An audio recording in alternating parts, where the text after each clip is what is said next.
नमस्कार। आप सुन रहे हैं द बॉलीवुड रेडियो और मैं हूं आपके साथ आकाश।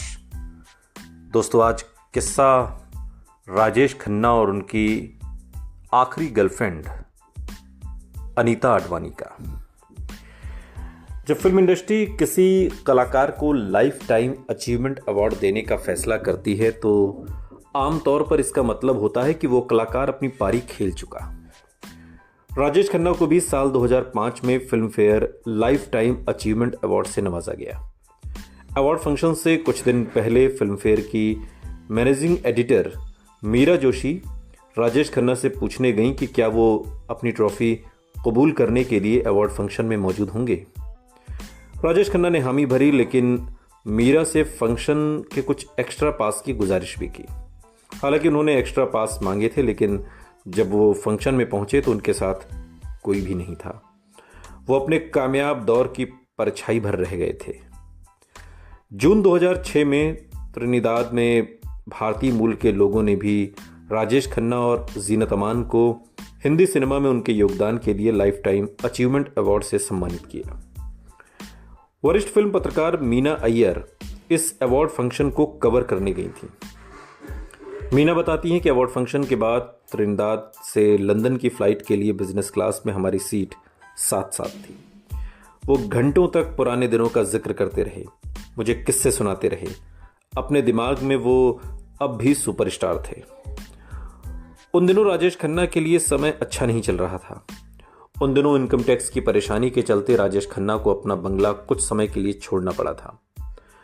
मुंबई में उनका बंगला टैक्स अथॉरिटीज ने सील किया तो वो बांद्रा लिंकिंग रोड पर टाइटन के शोरूम के ऊपर वाली मंजिल में स्थित अपने विशाल ऑफिस में शिफ्ट हो गए थे। इस दौर की बात करते हुए मीना अय्यर बताती हैं कि अक्सर जब शाम को अकेलापन उन्हें बेहद परेशान करने लगता तो वो अपने ड्राइवर के साथ लिंकिंग रोड वाले मैकडोनाल्ड में चिकन बर्गर और स्ट्रॉबेरी मिल्क शेक के लिए चले जाते थे।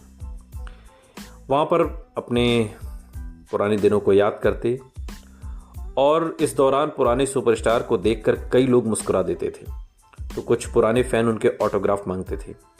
उनके चेहरे पर मुस्कुराहट आ जाती थी और कुछ पल के लिए ही सही, लेकिन वो अकेलापन दूर हो जाता था जो उन्हें कचोटता था। इस दौर में राजेश खन्ना का काफ़ी वक्त दिल्ली में बीतने लगा था। यहाँ दक्षिण दिल्ली के सर्व विहार में उन्होंने किराए पर एक बड़ा फ्लैट लिया था। दिल्ली में उनके सबसे ज़्यादा करीब रहे भूपेश रसीन बताते हैं कि इस समय तक राजेश खन्ना ये बात कबूल करने लगे थे कि उनका सुनहरा दौर पीछे छूट चुका है। वो बीती हुई जिंदगी से खुद को अलग करके आत्मविश्लेषण करने लगे थे, जैसे वो जिंदगी उनकी नहीं किसी और की हो। अपनी मनपसंद रेड लेबल स्कॉच के साथ वो अक्सर मुस्कुराते हुए पुराने दौर के किस्से सुनाया करते थे। इस दौर में उन्हें ज्योतिष में बहुत ज़्यादा दिलचस्पी हो गई थी। काका बहुत इंट्यूटिव थे और बात करके कुछ देर ऑब्जर्व करके किसी भी इंसान के बारे में जान लेते थे। फौरन कह देते थे, यार ये आदमी सच नहीं बोल रहा। वो कुंडली का अध्ययन करते रहते थे, खासतौर पर राहुकाल में किसी से नहीं मिलते थे। भूपेश ने उन दिनों को याद करते हुए एक इंटरव्यू में काका की इन बातों का जिक्र किया। जून 2009 में राजेश खन्ना को एक और लाइफ टाइम अचीवमेंट अवार्ड से नवाजा गया। यह award international Indian film academy IIFA की तरफ से दिया गया था। लेकिन सबसे खास बात यह थी कि जिस शख्सियत के हाथों राजेश खन्ना को यह अवार्ड मिला था वो थे अमिताभ बच्चन।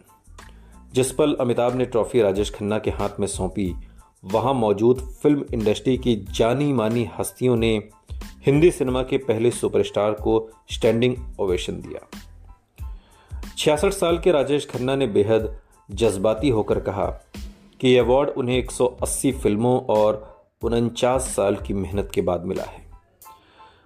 अपनी कामयाबी के लिए उन्होंने भगवान और जनता को धन्यवाद दिया। अंत में अमिताभ बच्चन का नाम लेते हुए उन्होंने फिल्म आनंद का डायलॉग बोलते हुए कहा, इतना प्यार अच्छा नहीं बाबू मोशाय, हम सभी रंगमंच की कठपुतलियां हैं।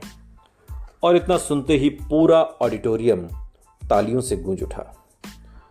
भूपेश रसीन की यादें राजेश खन्ना की दरिया दिली के किस्सों से भरी पड़ी हैं। गुजरे जमाने के सुपरस्टार की जिंदगी का वो बिल्कुल अलग पहलू बयां करते हैं। दिल्ली में राजेश खन्ना के घर में काम करने वाली नौकरानी की बहन की बाईपास सर्जरी होनी थी। राजेश खन्ना ने उस सर्जरी का पूरा खर्च उठाया।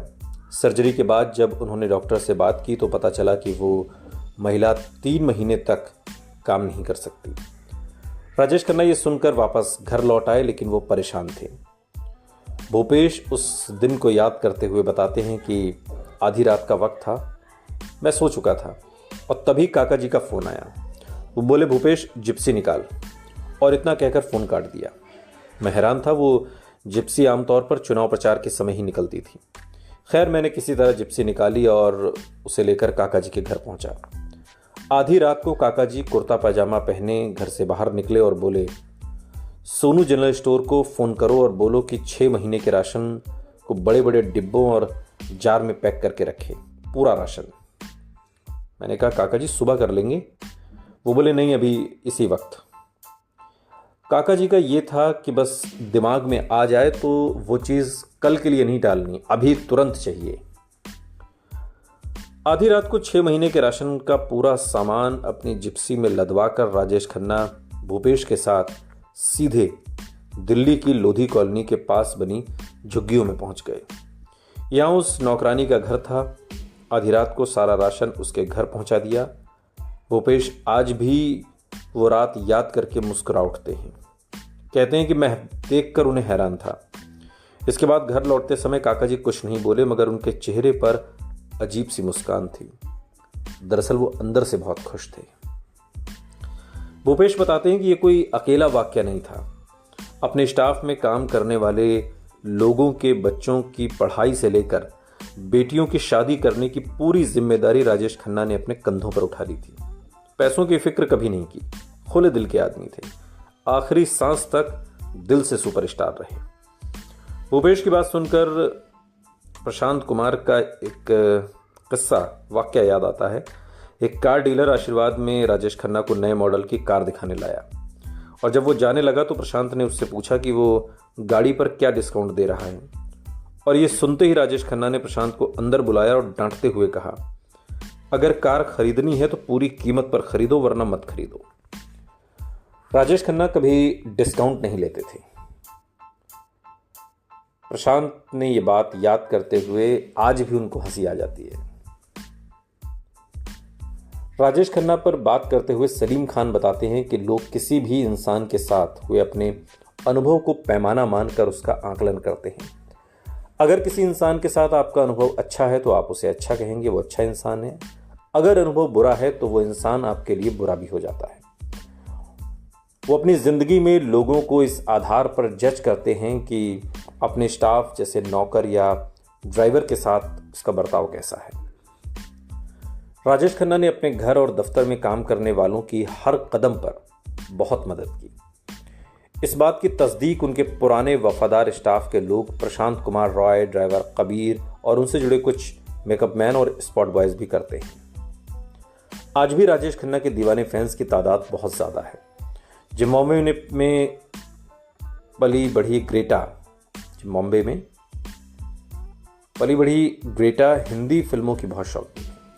वो हिंदी फिल्मों को समर्पित मेम साहब story.com नाम से एक बेहद मशहूर ब्लॉग चलाती हैं और 60 और 70 के दशक की फिल्मों को लेकर उनके जुनून का अंदाजा आप इस ब्लॉग को पढ़कर लगा सकते हैं। और वो इस ब्लॉग के जरिए उस जमाने के फिल्म स्टार्स के फैंस की बातचीत भी उनसे करती हैं। लेकिन आज के ज़माने में भी राजेश खन्ना के फैंस का क्रेज़ उन्हें हैरान कर देता है।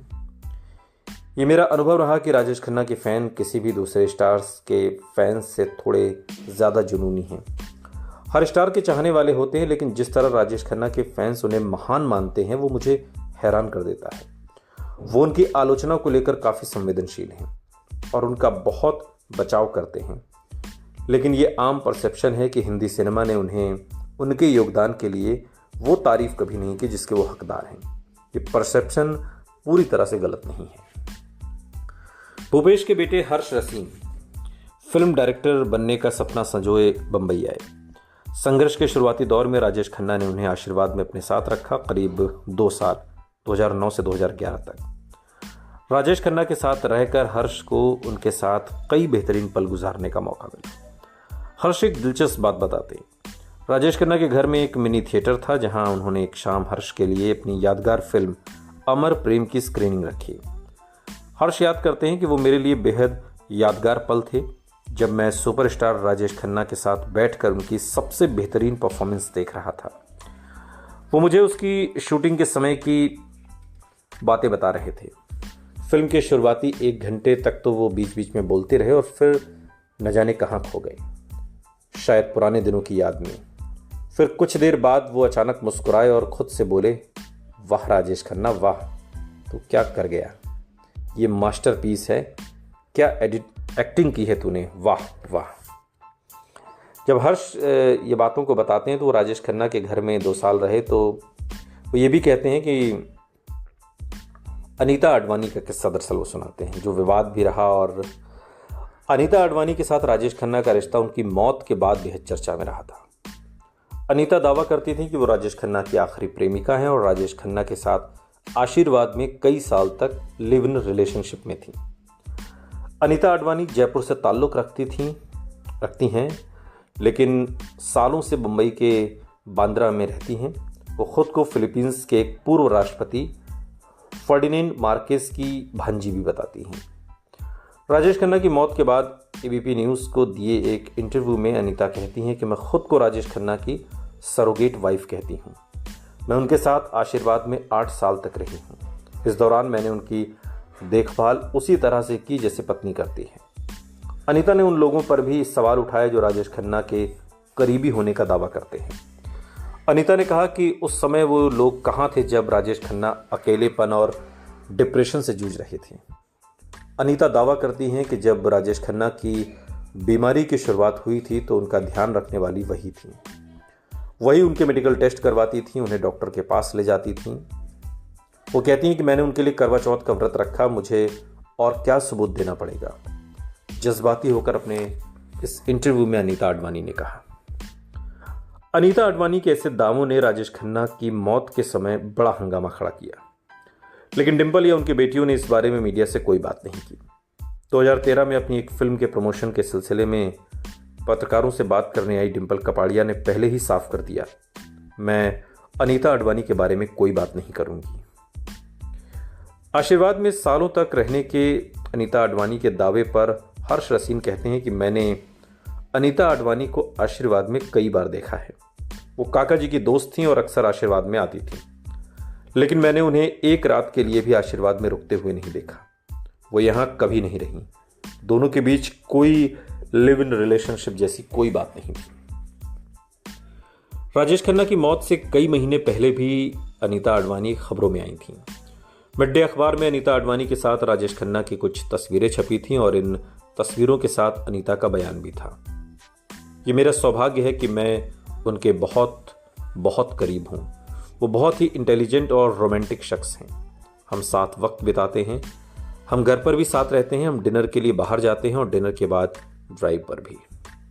इसी बयान में आगे अनीता ने कहा था कि वो और राजेश बहुत करीब हैं, लेकिन साथ में कोई बंधन नहीं चाहते। मुझे लगता है कि हम जैसे भी हैं बहुत खुश हैं।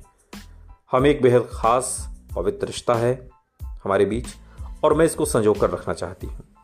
एक आम रिश्ते की तरह इसमें कोई मांग या उम्मीद नहीं है, ये इससे कहीं ज्यादा गहरा है। भूपेश रसीन याद करते हैं कि जिस दिन ये तस्वीरें और अनीता के बयान अखबारों में छपे, राजेश खन्ना बहुत गुस्सा हुए। उन्हें इस बात से नफरत थी कि कोई उनके नाम का इस्तेमाल करके पब्लिसिटी लेने की कोशिश करे। वो बताते हैं कि राजेश खन्ना ने भूपेश रसीन को बताया कि इस बात पर उन्होंने अनीता को बहुत डांट लगाई और जब वो शाम घर आई तो उन्होंने अनीता से वापस जाने को कहा। जब मैं मुंबई जाता था तो आशीर्वाद में ही ठहरता था, मैंने कभी काका जी के साथ उन्हें वहां रहते नहीं देखा। ये बात भूपेश रसीन ने सालों बाद कही। अखबारों में तस्वीर आने के बाद भी राजेश खन्ना ने खुद कभी भी अनीता आडवाणी के बारे में कोई बात नहीं की और न ही उनके साथ कभी अपने रिश्ते को लेकर किसी के सामने स्वीकार किया। और अनीता हालांकि बार बार कहती रही कि वो राजेश खन्ना के साथ रहती थी, मगर इससे जुड़ा कोई पुख्ता सबूत वो अब तक पेश नहीं कर सकी। राजेश खन्ना की मौत के बाद इस रिश्ते का पूरा सच शायद अब कभी सामने भी नहीं आ पाएगा। आशीर्वाद में राजेश खन्ना हर्ष रसीन के दार्शनिक और गाइड बन गए थे। हर्ष याद करते हैं कि वो उन दिनों सुपरस्टार नहीं थे, लेकिन फिर भी उनकी आदतों एक राजा जैसी ही थीं। खासतौर पर वो हमेशा चाहते थे कि उनकी खाने की मेज़ पर हमेशा कई तरह के पकवान रहें। हालांकि वो खुद बहुत कम खाते थे, लेकिन दूसरों को खिलाने के बहुत शौकीन थे। खाने के बाद वो हर्ष को साथ लेकर टहलते हुए अक्सर कार्टर रोड के पास एक आइसक्रीम पार्लर तक जाया करते थे। कई बार वो हर्ष को अपने दौर की दिलचस्प कहानियां सुनाते।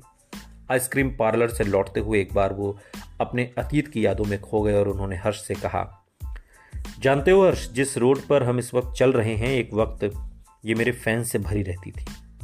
जैसे मैं आज यहाँ चल रहा हूँ, उस दौर में मेरे लिए ऐसा करना मुमकिन ही नहीं था।